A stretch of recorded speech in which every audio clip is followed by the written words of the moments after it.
Well, landing a job right now can already feel exhausting for recent college grads, and now scammers are trying to take advantage of that desperation. The FTC says job seekers lost nearly $80 million to employment scams last year, with younger workers among the hardest hit. All right, so we want to bring back in our chief business correspondent, Taylor Young. Taylor, talking about taking advantage of people on the job hunt.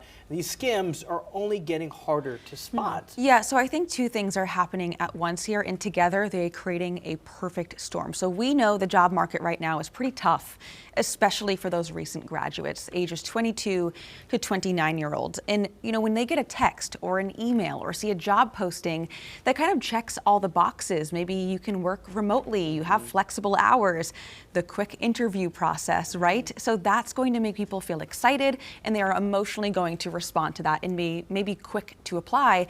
And I think the second thing is that AI and technology together in general have made these scams look incredibly real. I mean, the emails are now polished. I know a couple years ago before AI, I think that a lot of these scams, the text, there were misspellings or the email didn't look legit. That's really not the case anymore. They're able to even create entire fake LinkedIn pages or company websites.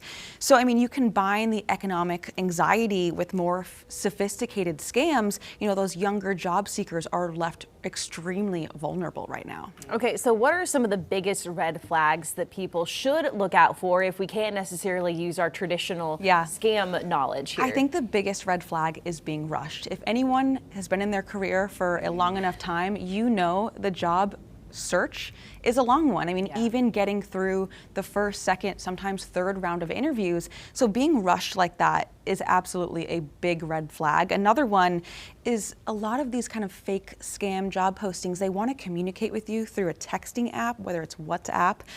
So nothing is super legit. It's not really through email or maybe texting. It's kind of hidden, right? That's a red flag. Another is asking for personal information before an interview that wouldn't be on a resume.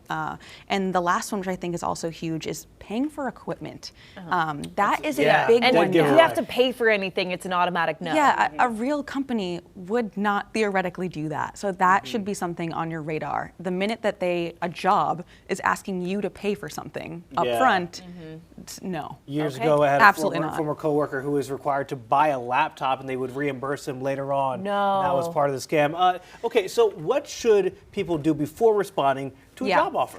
Slow down. Okay. Take a deep breath. I know it probably feels great, especially if the offer is paying very well, but look up the company, do your research, make sure that it's legit, look up the company's website and see if the job posting is even there. Check the email, check for, I know we were just saying AI makes grammar better, but that's still something to look out for. But I did speak with an expert at JP Chase about what to do if you think you accidentally fell for one of these scams, and this is what she had to say.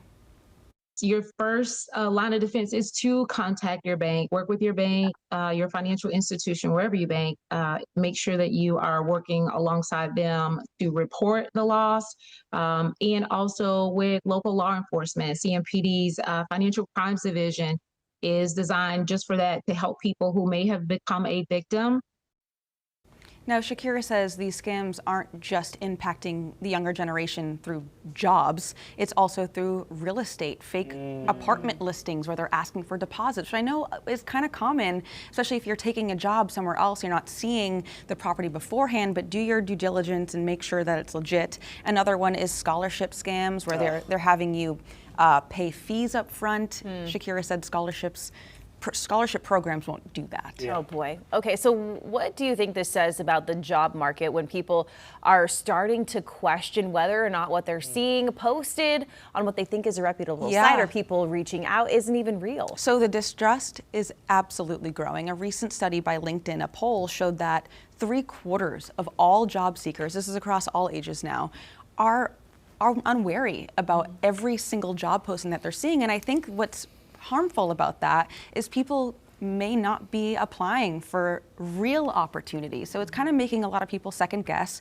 which I think, given the numbers, given the stats, you should be maybe kind of being a little bit more skeptical. But unfortunately, this is going to cause fatigue, or maybe just have people pause altogether when it comes to applying to a job. And we know the job market for these younger workers is already hard enough. Yeah, Taylor, I think what you were saying with your first answer, you're so fatigued after going after job posting after job posting. You may not be as stringent in your search and in looking for those red flags, so makes sense in a tough job market out there, Taylor.